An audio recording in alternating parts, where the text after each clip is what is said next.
Good evening, ladies and gentlemen, boys and girls. That is working. So preemptively, before we start tonight, you're going to hear dinging from my laptop. I don't know what to do about it, so I apologize in advance. I actually got a notification while I was talking to Rasa this afternoon. We had our chat over on her channel today. Talking about like disk space, that I only had 14 gigabytes left or whatever. So I went in and deleted a whole bunch of stuff and made a ton of room. And the sound seemed to have gone away for quite a while. I didn't hear a dinging whatsoever. And then I'm back tonight to do this, and it's been doing it a little bit. So I know that it's there. I can hear it. It's something is going on, and I'm still not quite sure. So anyway, welcome to Sunday night.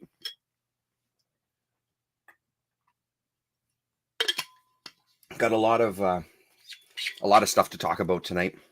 This weekend was our comic convention, but I wanted to start with this first. Let's do a good old-fashioned music recommendation. And since it's Halloween, why don't we look at Library of the Occult? I'll show you when we come back. I'll show you the tapes. I had bought this Traffic Island Ghost Notes album and this A Rose in the Garden of Winter album, both of these on cassette. So when you buy them on cassette, you also get them digitally. These are such stellar records. Both of them are fantastic. If you like kind of Italian movies, if you like older horror movies, if you like synth-driven music, both of these albums are really, really good. And I just saw this one, Haunted House Party, Bradley Thomas Turner. I don't know if that was on the site already and I missed it, or if that's a new edition. This might open another window. No, it goes there. Let's have a look here. Releases October 31st, 2024. Well, look at that. So you can get, so here's the beauty thing with Bandcamp, for those of you who don't know. So when you get the cassette, if I was to pre-order the cassette, you also get it digitally. You can do PayPal and stuff on Bandcamp as well. I'm going to put that in my wish list so I can remember to listen to it later. So these are the two albums that I got. They've got a ton of excellent music on here, and the stuff that's like no longer in print, like I said, you can still get it digitally. But all sorts of fantastic album covers, and everything on here looks intriguing. Every single album looks like a total winner. So there you go. That's Library of the Occult records for you. So the two, and then here's the cassettes that I grabbed. I love kind of the modern day. I'm glad that cassettes are still being produced by some people. I love most times when I order stuff, it's printed right onto the cassette, a design printed right on there. These ones don't have the best, well, they're not horrible J cards. They don't unfold or anything. It's just the one panel, in this case with the rose on the front from the front cover there. I think this one, yeah, the whole album fits on one side of the cassette, so it just repeats itself on side B, and then this one is divided up over the two sides. So this one, I love this image here right on the cassette. Looks super, super sharp. I need a new little Ghetto Blaster, new little radio cassette player. Mine is, the crackliness is okay, and the mono, it's only a mono one, and that sounds great. But I think it's playing things at the wrong speed. I haven't opened it up yet. It might just need a new belt. So I might open it up to see if I can maybe find out what size belt to get and see if I can repair it there. So, but yes, in the meantime, I've got other Walkmans and tape decks. Video Homicide. How's it going, man? If you guys don't know Video Homicide, you should check out his channel. A fellow, as Costin Bromstar used to say, a fellow knucklehead from deep in the wilderness of Ontario. So yeah, check out his channel. He does comics, he does zines.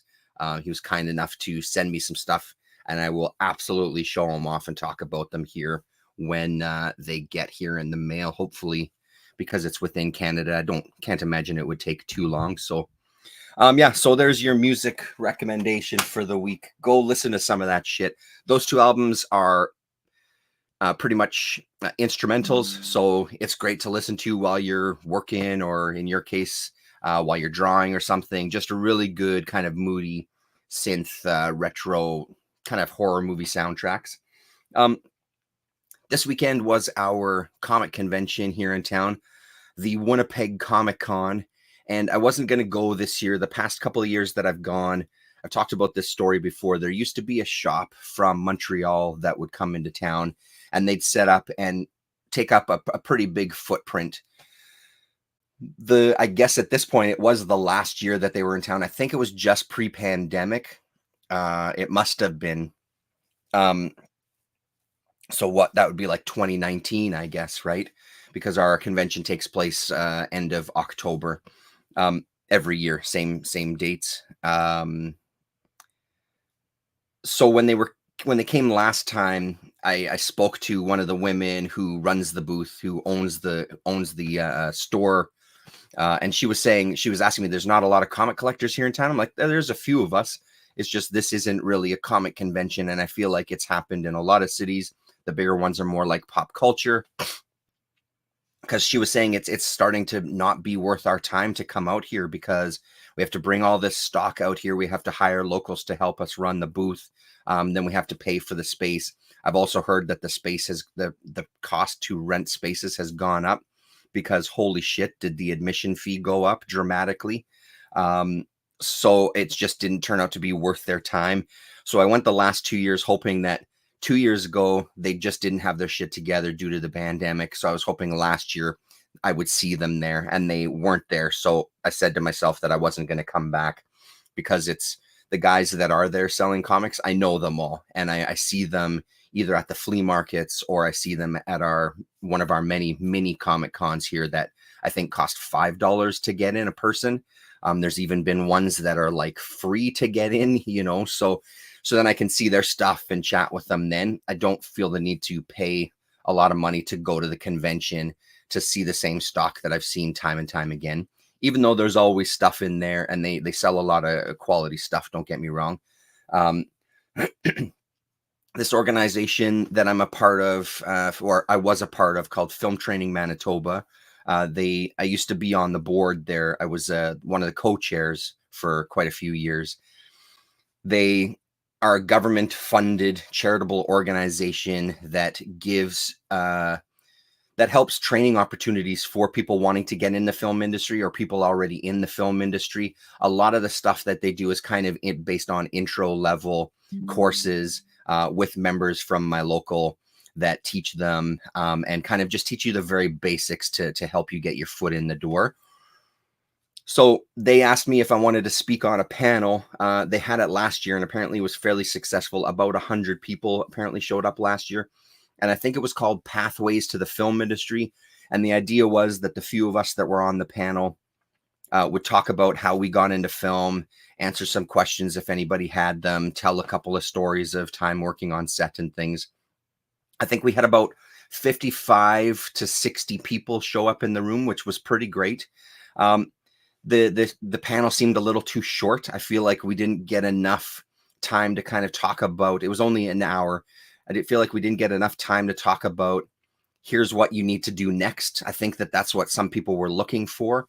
I was able to talk to a couple of participants after one-on-one as we were walking out the door, and just kind of give them, hey, here's where you need to go. Here's who you should talk to. Here's some departments that are good entry level.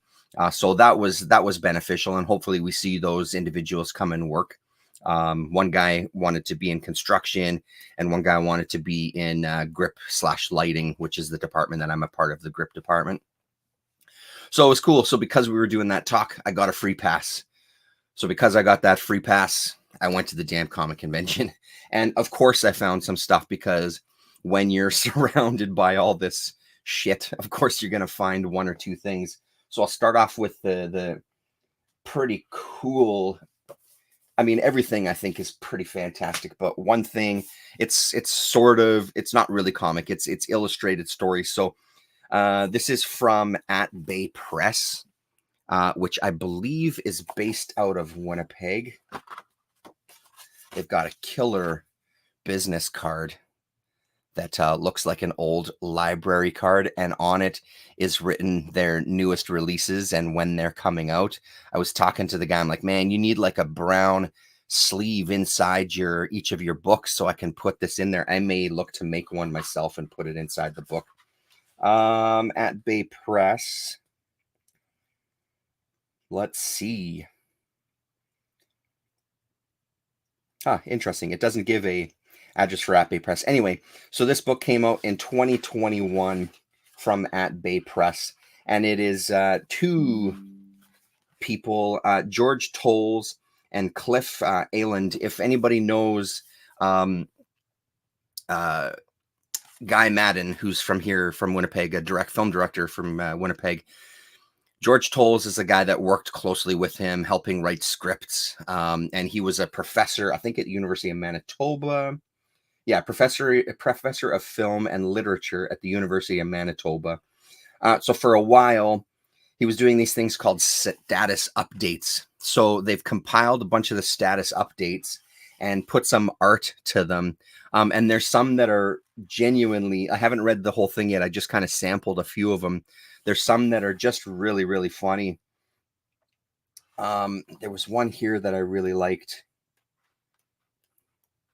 I'll read you it if I can find it, because of course I bookmarked things ready to be a professional YouTuber.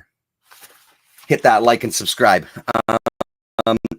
So wherever innocent bystanders chose to gather, Oswald could be found among them, gazing at the designated accident or spectacle with exactly the right level of concern, hope, or trepidation. He didn't care to brag, but he was, in truth, the most innocent bystander of them all. And then that's the image that comes along with it. So stuff like that. It seems like there's a couple of passages that are a little more kind of poetic and everything.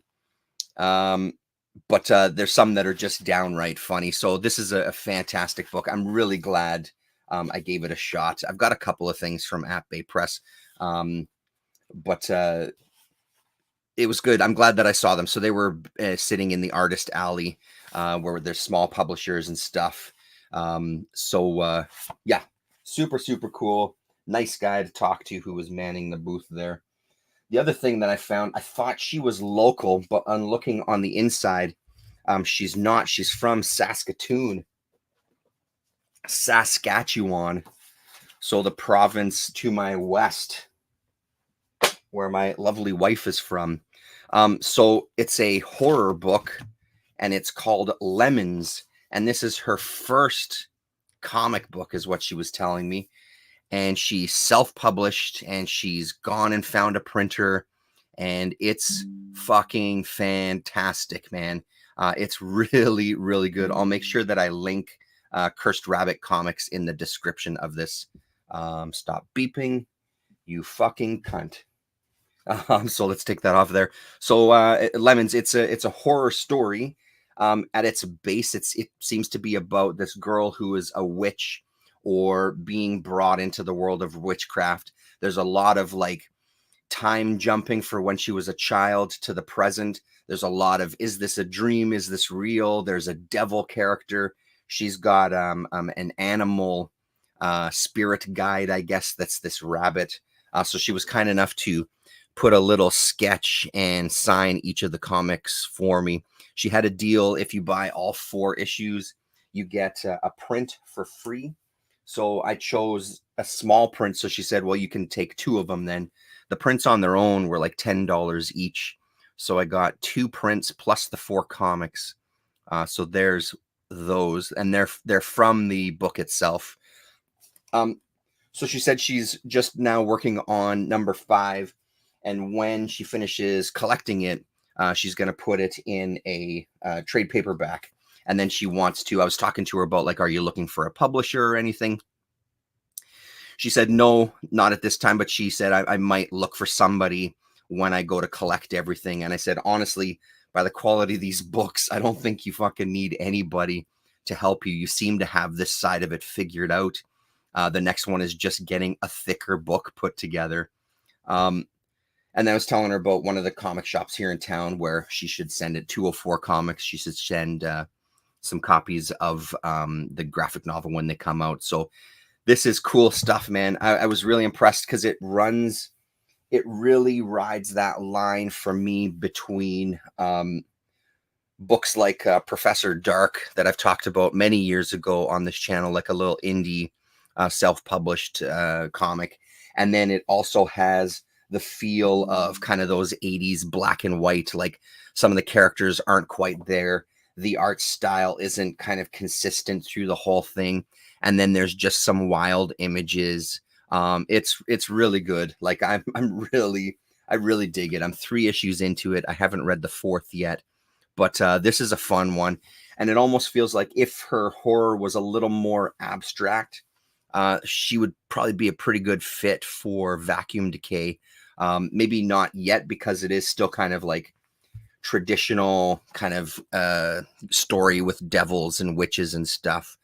So I think it would need to cross a bit of a boundary into kind of maybe more intense or kind of a more unique perspective on something. But the style and the storytelling itself, I feel like really could fit in with kind of that Vacuum Decay world. So it's great. Yeah, it's really good. I'll like come back afterwards and I'll put the link in the description and have a look online. So like I said, some of this stuff, like that's right out of an 80s black and white boom comic right there. You know, that kind of unpolished. And I like when she changes her style to this almost like very kid friendly, when she's looking back to when the 2 main characters were small. It kind of, her style really gets rounder, and it looks like something that could be in like a YA book itself. So, but still having those dark undertones with it being black and white. One of the things she does in issue number 3, this is the little girl who's kind of accused of being a witch. She finally runs away from home with her rabbit counterpart, and they go to live their life all over again. And when she does live her life, when she does start to venture out on her own, where is it here? Sorry. Maybe it's in the 2nd issue. Let me back up here. When she does venture out on her own, there's a real nice, the use of color in here is pretty nice. Let's see. Professional YouTuber. Fuck me, man. I can't find it now. Maybe it was in issue 4. Yeah, here we go. When she ventures out on her own, there's some pages where we get some full color as well to really give us that. And then it really reads almost like a kid's fairy tale or storybook or something. So really good use of color in it. This is a fun book. I subscribe to her, or I'm following her now on Instagram because I'll definitely want a copy of number 5 when that comes out. So that's Lemons by C. Clark is the credits here. Let's get the credits there. C. Clark, creator, writer, and artist, and then A. Daly, letterer and digital editor. There you have it. So that was from the convention. What else did I get in the convention? I also got I got some $2 books, which will probably, actually we can look at 1 or 2 of them here. I got a couple of $2 books, and including Badlands issue number 5 of 6. So this is the last one I need for the 6-issue miniseries of Badlands. So I'm really excited about that. I finally get to sit down this week and read those 6 issues. So that was a nice score. For $5, I found an issue of California Comics. At this point, it's pretty great because a lot of the guys that run the booths One of them, I went to flip through his boxes and he has mostly new stuff. He's like, what the hell are you doing here? You don't buy new comics. I don't got anything for you. So I'm like, well, I still buy new comics every once in a while. Had a good chat. But another table, shout out to Wayne. When I got to his table, he's like, I have a book for you. I was thinking of you when I put it out today, and it was Fever Dreams, which I already have. It's got a great Corbin story in it. But it's nice that these guys know my weirdo taste and actually have stuff set aside for me. So I don't have any copies of California Comics. So this was nice to get my hands on. I actually haven't really sat and looked through it. So this is from 1974.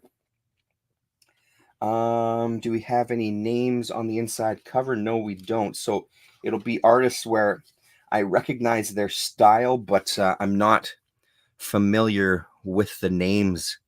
So we'll have a look and we'll see if there's any credits as we go through. And I don't have Comics Joint open. Maybe let's open Comics Joint and another. Do you know, if you're still there, Video Homicide, do you know Comics Joint? COMIXJOINT? A great resource for underground comics. They do a really good job of separating all these titles and kind of talking about them. So California Comics ran from 1974 to 1977. The publishing company was California Comics as well. And then it was published by, the books were published by Bob Sidebottom, who owned a legendary, groundbreaking comic book shop in San Jose, California, and founded the publishing company California Comics. Yeah, they also did Barbarian Comics, which I've got. Barbarian Woman, which I think has S. Clay Wilson on the cover. What else? So there we go. So and then he scores them on Comics Joint as well too. So this one he gave an 8 out of 10. 36 pages. So Bob Sidebottom is in here. Ed Watson, John A. Williams, Scott Shaw is in here, really. Will A. Mugino, Lucy Severino, Robert Klein, and Han Hale. Featuring one of my top 20 underground covers by Ed Watson, one of 2 such awards from this short series. California Comics was published, yada, yada, yada. The shop is commemorated in a story in this issue called The Experience Shop. So that's pretty cool. So there you go. If you don't know Comics Joint, check it out. Watson, I believe. Hello, Eliza Dominelli. How are you? Good evening. Did you see that a brand new Matt Howarth #1 came out this past week? Did I get it? I didn't get it. I did see that it's coming out. I put it on my pull list at 204 Comics. So it was supposed to be there. Oftentimes, I don't know what it's like in other city centers. Oftentimes up here in the prairies of Canada, we have delays with getting stuff in. So I just imagine that one got delayed, but I absolutely did see it, Jason. Thank you for the heads up, though. It's one not to be missed. I knew I recognized the cover. Yes, I knew you would as well, too. I see you every once in a while active on the Underground Comics forum or Facebook groups as well. So there's the Barbarian Comics covers. These are fun books as well, too.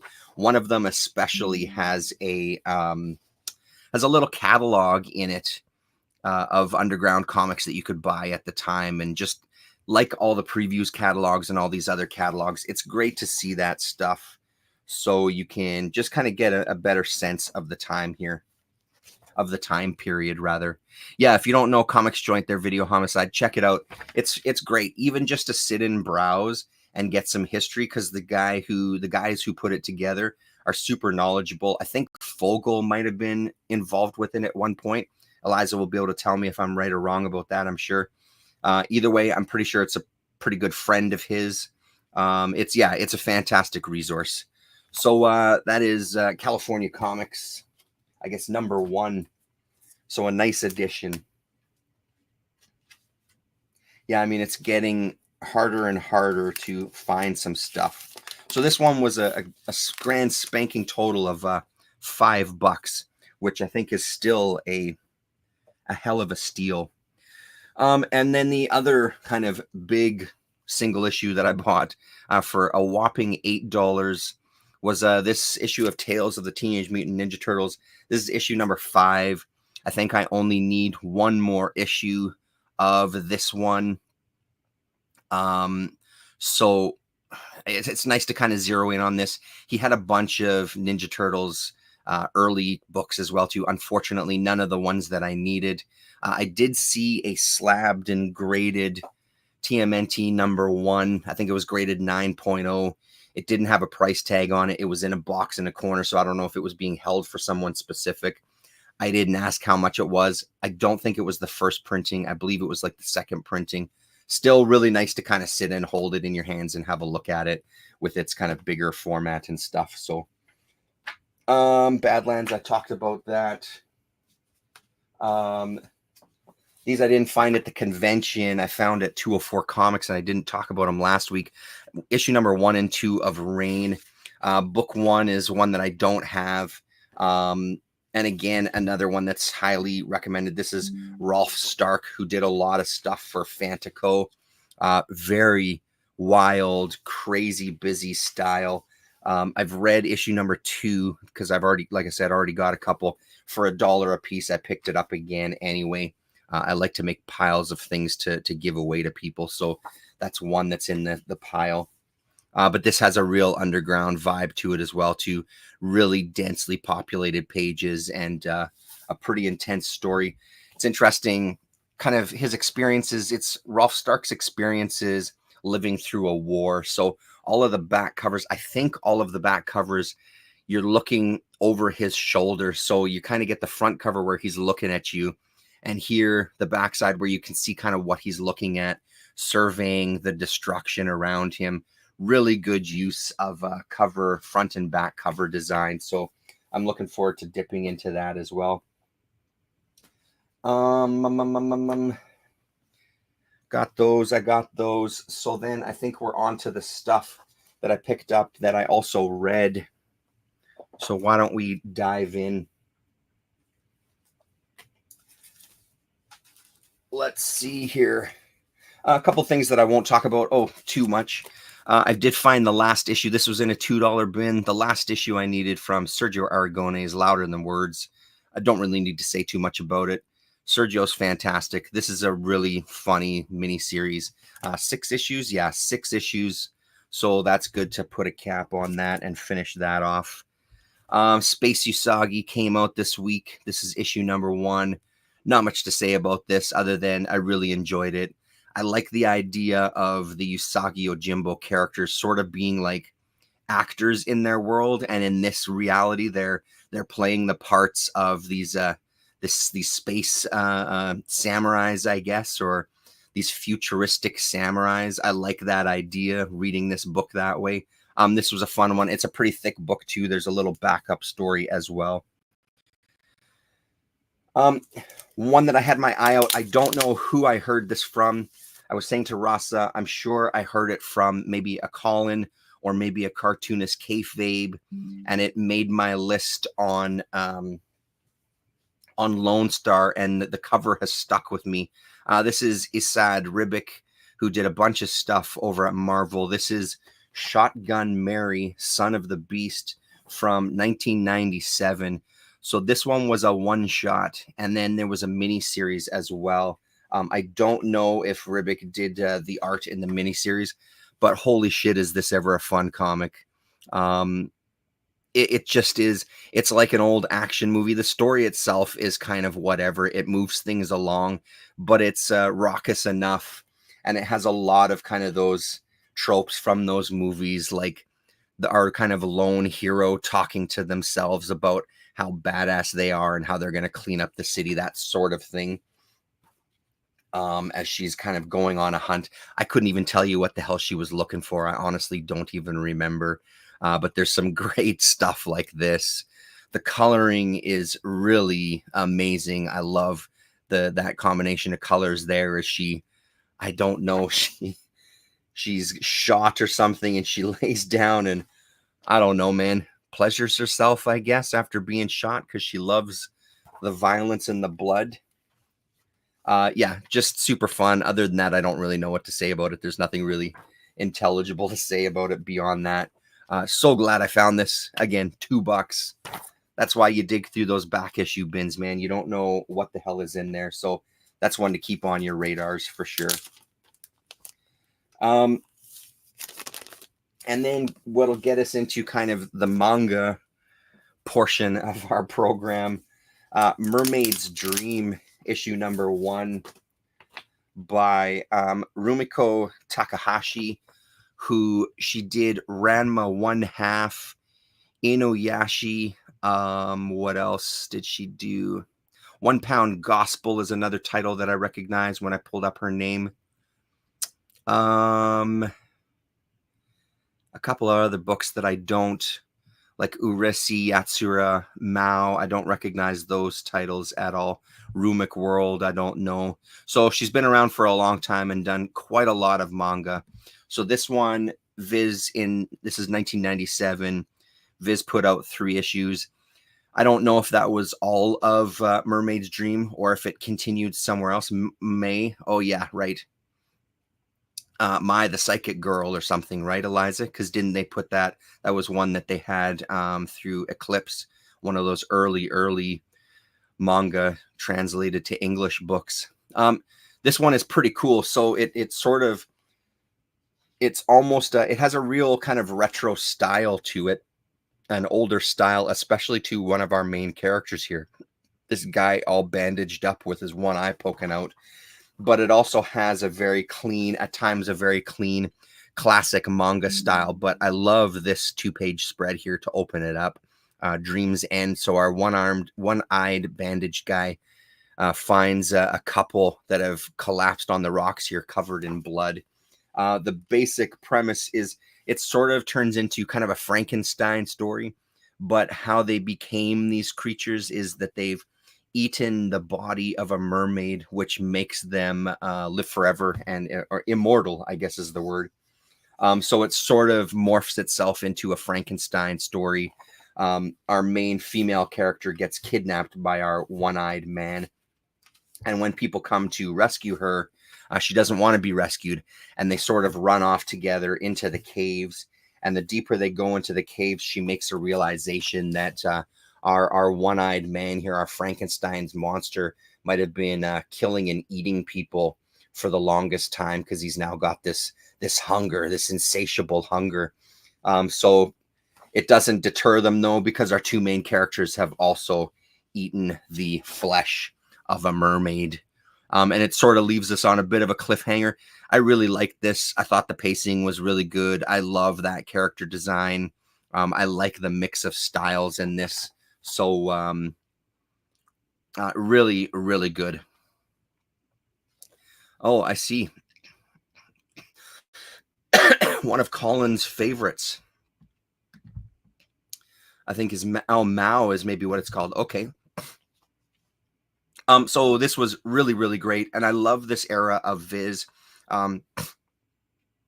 We talked about them quite a few times. I love that they were experimenting with some stuff and throwing whatever out there to North American audience to see what would stick and which ones would be popular. So, like I said, I'm not sure how much longer the Japanese one went, but I believe the Viz issues, there was only 3 of them.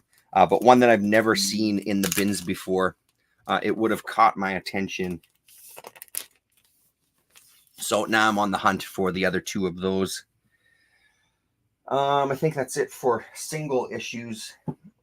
So we talked about Living the Line, and I was saying that I had ordered UFO Mushroom Invasion as well as Her Frankenstein.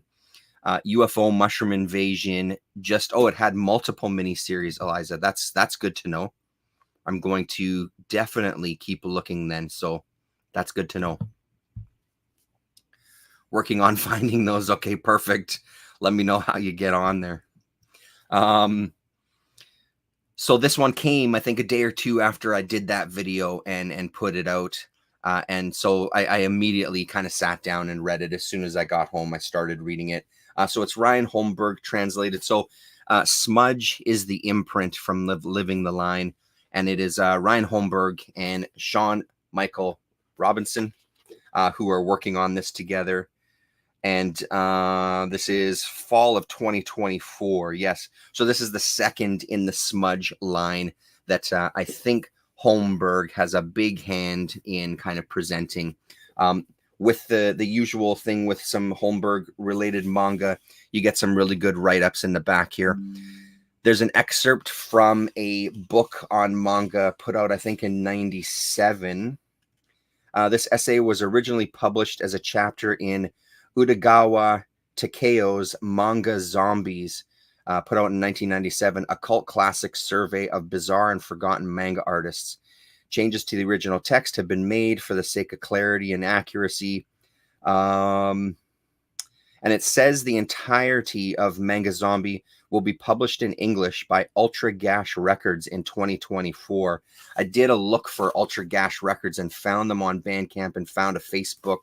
I didn't see any mention of the book at all in what I was looking at. So maybe there's been a delay, but I didn't even see coming soon unless I missed it.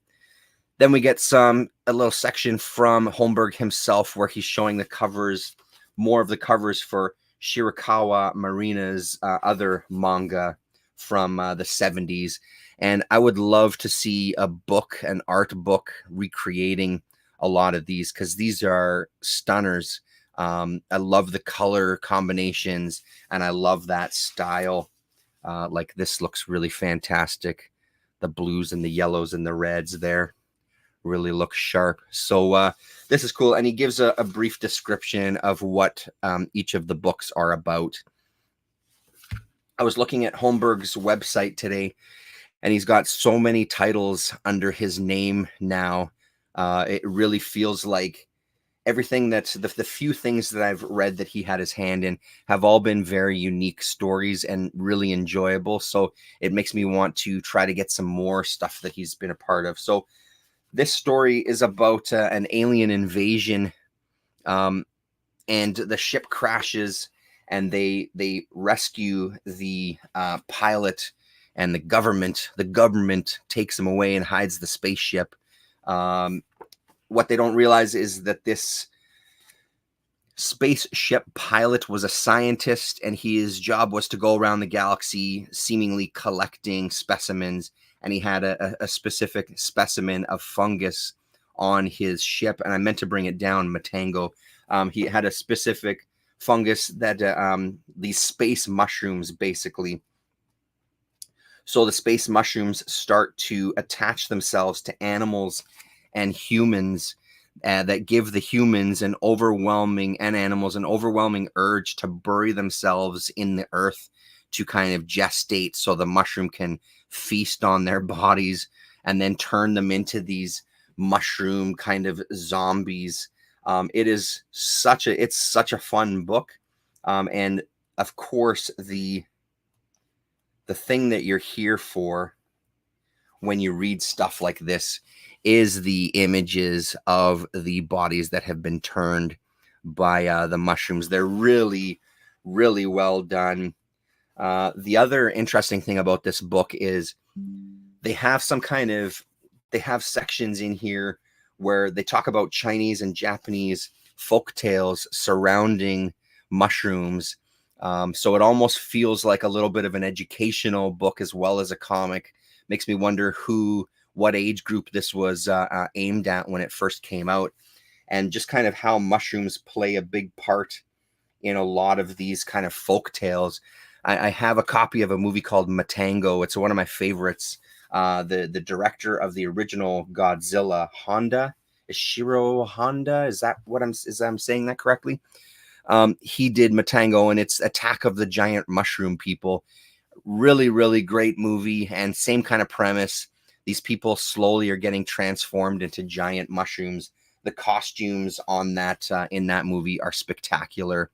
So this was a really, really good read. I liked the downbeat ending as well, too. A little bit of a darker ending, never hurt anybody. So this was really solid. Makes me more excited for Her Frankenstein when it gets here. Maybe it'll be here this week. Sort of in the same vein is Umez, Kazuo Umez. Apparently, Marina's art was kind of described as kind of a low rent Umez in the essay that's in here. That's kind of how it's talked about. And I can see the similarities for sure. I like both styles equally. I think they both have their strengths for sure. So this is book 3 in the Orochi series.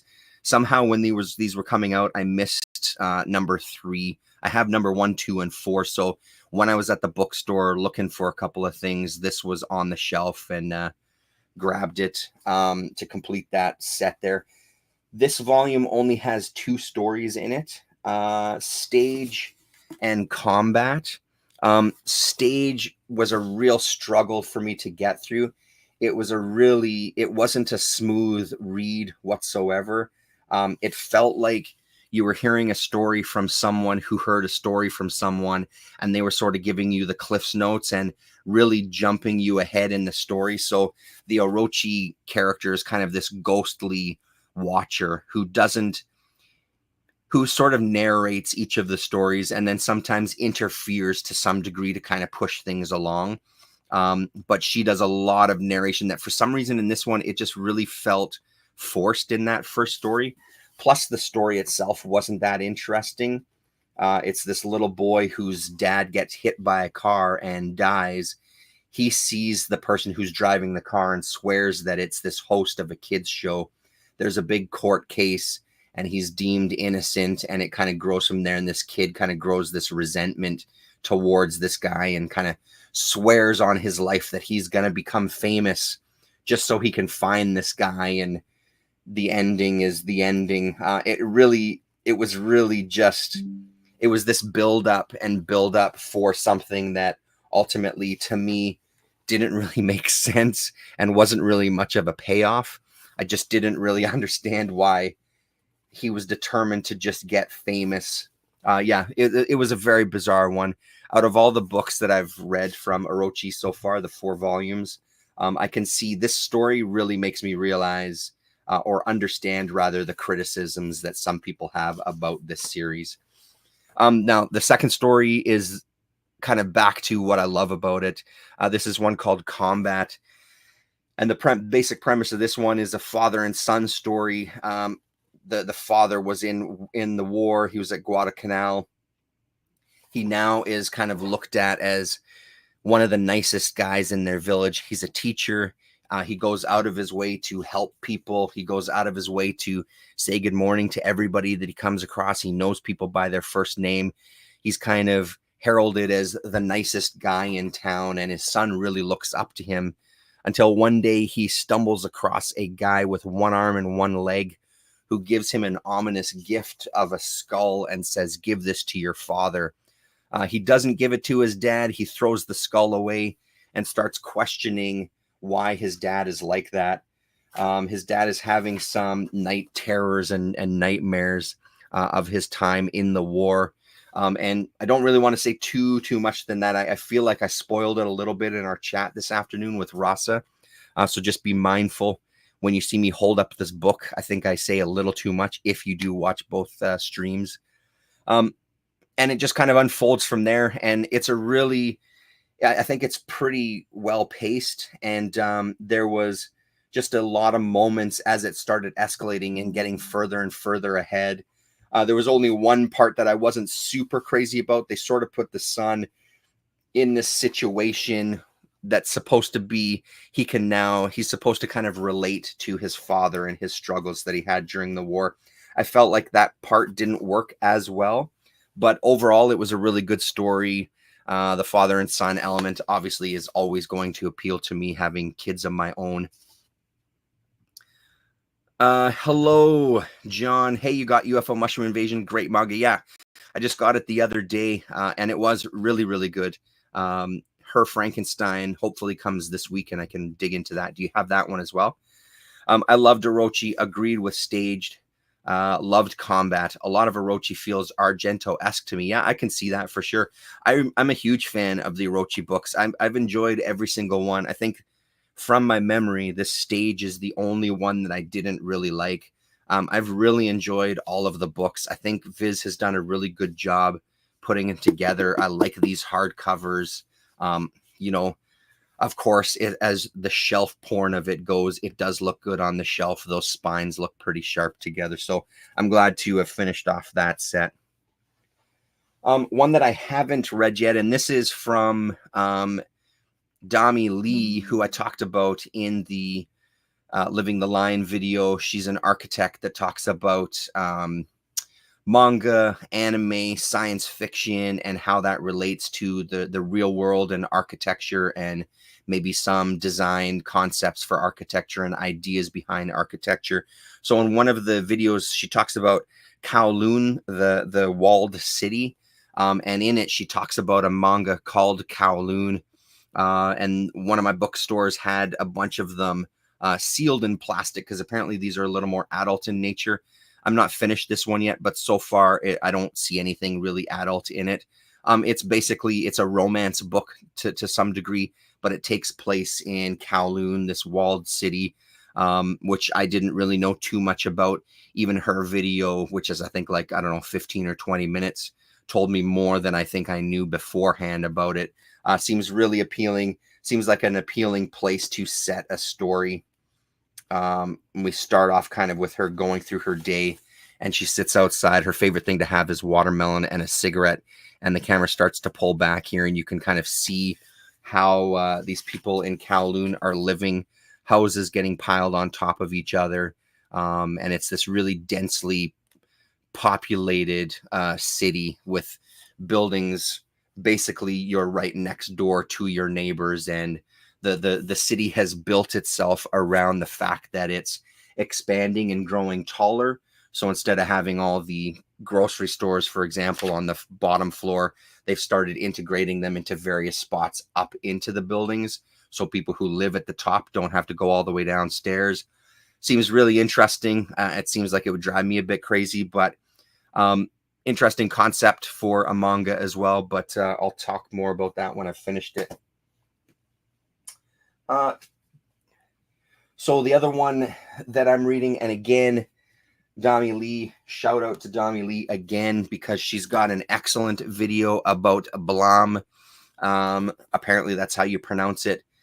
Tsutomu Nihai studied as an architect and spent some time doing construction, and he's responsible for this book. I think there was a Netflix series that was made from it as well. She claims that when she talks about it in another video, she says that it doesn't do justice. Surprise, surprise. The animated series doesn't do justice to the book. She feels that they miss a basic component that makes this book so good. I have the first 2 volumes. There's these kind of oversized, really thick mangas or tankobons or whatever you want to call these bigger size. Man, this is good stuff. I can't say that I fully know what the hell is going on in this, but this world that this story takes place in, this ever-growing world that seems to be endless and filled more with synthetics and robots than they are with actual humans. Even when you think you've come across another human, that might not necessarily be the case. It feels expansive. She talks about this being kind of a liminal horror.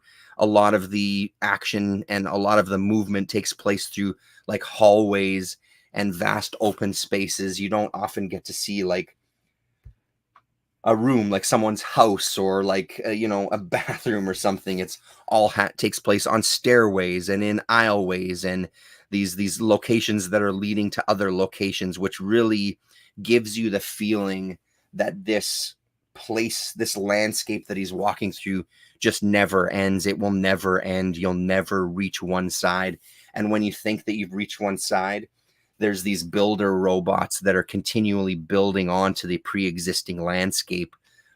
There's, I think they're called the safeguards, who come and kind of attack any sort of humans or people they see sort of as like a virus. It really gives you this idea that you're living in some artificially created world here, that even the humans that are in the story aren't really existing in the place. Our main character is looking for this gene, a human being that contains this gene that will allow them to tap into the web, which with the purpose, I assume, of pulling them out of this reality, possibly, or maybe destroying this world and bringing their old world back. It's never fully explained, or if it has been, I missed it. But I really dig this. This has a really cool style. It has, again, it has kind of those vibes of the 80s books where there's a lot of kind of jagged lines, especially in the action. The backgrounds are kind of a little messier and stuff, which I really dig. But then you do get these moments where things kind of crisp up when he presents kind of new characters or things get a little more intense. Really, really good. And some of the creature designs are pretty amazing. They seem to fit really well in this world. So this is a damn good read so far. Like I said, I'm on to book 2 here. I'm about, looks like about halfway, getting to halfway mark. So, man, there's a lot out there these days. It's hard to, I didn't mean to read this much manga this week. It just sort of happened. It wasn't, a lot of it wasn't done on purpose. It just sort of, things popped up in my feed or found in a box, or, that led me to an interesting week of manga. So I'm going to keep on with this one. I think my bookstore had about 5 of these volumes. I don't know how long this series went for, if it's something that's still going. I'm not really sure the status of it, but I know that they have at least the first 5 books. So if I finish this, maybe at the end of the week, I'll grab the 3rd one, maybe. We'll see. And last but absolutely not least, Colin, if you're out there, brace yourself. So I always have a bit of a budget for the comic convention, even though for the most part, I don't think that there's going to be tons of stuff. Last year, I discovered a booth there that was a Japanese bookseller. So a lot of art books and a lot of movie posters that were all bought and brought in from Japan. And the book selection was pretty incredible. There was a couple of good Godzilla books there actually this year. There was a whole bunch of Miyazaki art books, which are nice enough to look through. I didn't feel the urge or the drive to pick one of those up. It didn't seem like it was presenting anything that I haven't seen in art books about Hayao Miyazaki here. Pardon me, for his movies. They didn't seem that dramatically different. What I did see, though, and ended up kind of blowing my budget on, was Otomo The Complete Works, book 21 and book 22. So these ones have the Akira movie storyboards in them, and it's fucking amazing. So these were put out by Kodansha. Kodansha was doing a series of Otomo books. The cartoonist Kayfabe guys were looking at these. I never thought I'd actually get my hands on them or ever see them anywhere. I know that you can order them from the Japanese Amazon. I just haven't really done any digging for that to see how expensive that would be to ship or whatever. Like, these are hefty books. They're really dense. I've started flipping through this first one. So I picked this one up on Friday, and he had the second volume. And then I ended up grabbing it on Saturday. Once I started looking through this and really getting into it, there was no way I could let that second volume go. Unfortunately, these were the only 2 books that he had from the Complete Otomo. I don't know how many books it went to total. This is book 21 and 22 of the Complete Works series. I don't know how many there was. And it does a lot of complete stories as well as like early work, sort of the idea, the same thing they were doing with like the Mobius catalog, what they're doing with the Richard Corbin stuff. This series of books is eventually intended to collect all the kind of manga and stuff that he's done, and then obviously some other things like the storyboards. So I'll show you the kind of basic layout here. So the first thing you get is quite a few pages, I'm assuming describing what you're going to see in the book, where all the stuff came from, and what the layout was going to be.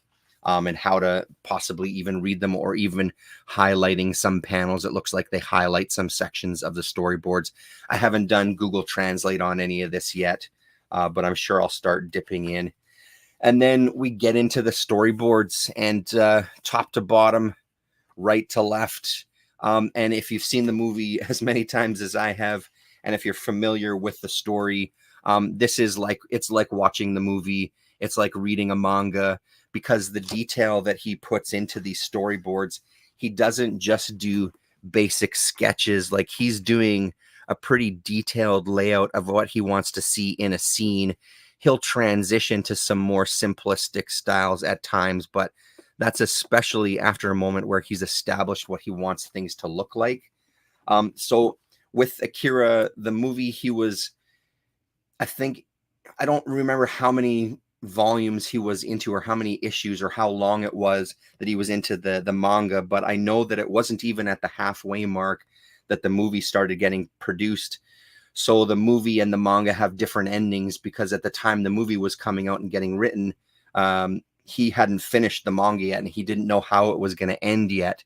So it's really cool to see the amount of work that he was doing in this, also knowing that he was still dealing with the manga itself. And I love storyboards and stuff. I think are really, really great. It's a rare thing that you see storyboards on a set. I've worked on a ton of fucking movies at this point, and it's pretty goddamn rare that you see storyboards, which is a shame. I feel like it's a really good way to plan your movie, but especially in animation, obviously this becomes way more crucial to make sure that you get all the scenes that you need, and you get all those kind of key moments. But the other thing that this does really well is, like I said, it really reads as a comic, because you do get the sense of movement. Now, they're using some kind of storyboard shorthand for movement. Like, this shot has to have the motorcycle leave the frame, so you get that within one kind of panel, I guess. But even as you move down through each of the panels, it really gives you a great idea of, this is the shot where they're seeing the city and they're zipping around on their motorcycles. It's so fucking well done. And when they meet the clowns, there was a couple of panels that really stuck out to me. And the paper here is beautiful too. Like, the production on this goddamn book is gorgeous. Everything is just so crisp and nice. Where's that transition? Here we go. This was one of my favorites that stood out to me. So it's the scene where he's kind of gonna jump on the clown's bike. So we get a look at the clown, and we get a look at his face through the legs, and then we do the turnaround, and we get that same face reflected on the visor. Like, that's just goddamn good storytelling, you know. Like, that gives you a sense of place, that gives you a sense of where you are in that space. It gives you a sense of, this perspective is slightly looking up, this one is looking down. It's just really, really well done. So I think that's kind of why I wanted this book, because I think the Kayfabe guys did look through parts of this on their channel, and it was just amazing to me at how much this read like you were reading a comic, even though it's the storyboards to the movie. So so that's book one of it. And the bonus of book two is it's the entire movie. You get the storyboards for the entire movie in these two books. And then the last little section here, the NG collection. So I'm assuming that that stands for the No Good collection, which I'm guessing is stuff that got taken out of the final product, but they had done storyboards for. I don't know if they had gone so far as done animation for these sections. Me and my son are hoping to watch this again this weekend. He's never seen it. I've seen it quite a few times, but the collector's set that I have, it's in like a steel book kind of case. It's got a ton of extras, so I'm curious to dip into those extras and pick up this book and see if maybe they did animate some of these things and it just didn't make it to the final cut. So that's pretty amazing to see that. And then the rest of the book is the same as the first volume. You're just getting the storyboards, the same layout, with notes on a lot of the panels, which is, I'm assuming, is like camera movements or what should kind of happen between them, or some detail that he wants focused on. So these were an incredible find. And I mean, I don't know if he's planning to bring any more. And I also love I fucking love the spine treatment on this as well too, when they all line up on the shelves, getting the O's for Otomo in there lined up nicely. Like, it looks really fucking nice. These are going to have a really prime spot in my collection, so I can pull those off the shelves, because I can see myself going to these a lot, because I'll kind of just leaf through a few pages at a time. I can't see myself sitting and going from cover to cover in the book, but I do feel like they need to be accessible, maybe right here somewhere, so I can keep pulling them off the shelf and flipping through them. So, highlighted the convention. I'm glad I was able to get in for free. I don't think I'm going back next year. I don't really see the point. It's such a pop culture festival, and that's totally fine. Absolutely fine. I'm there for comics. I'm disappointed that there wasn't more comic stores there. The other thing was that when I brought my son and his girlfriend, they came to spend Saturday at the convention for a couple hours, and then they attended the talk as well too. So I paid for them to get in, and it was $50 a person for one day at the Winnipeg Comic Convention. Let that sink in. The fucking Winnipeg Comic Convention was $50 for you to get in for one day.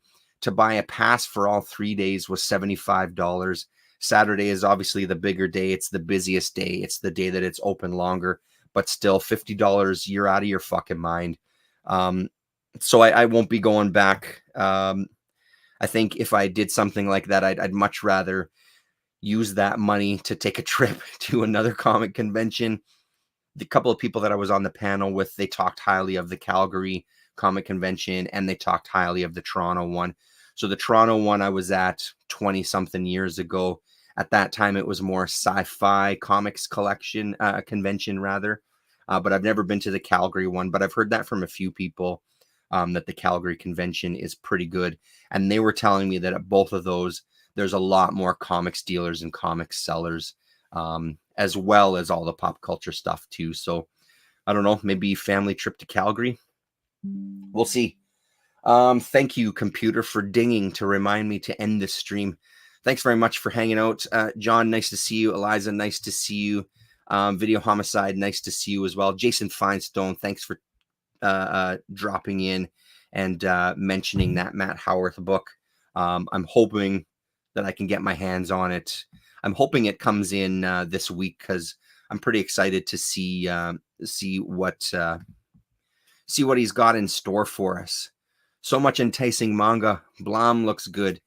It's worth it. If you can find a copy, I think it's worth checking out, even if you go the library route first, just to give the first volume a read. But I'm digging it so far. Right on, everybody. We'll see you next week. Take it easy.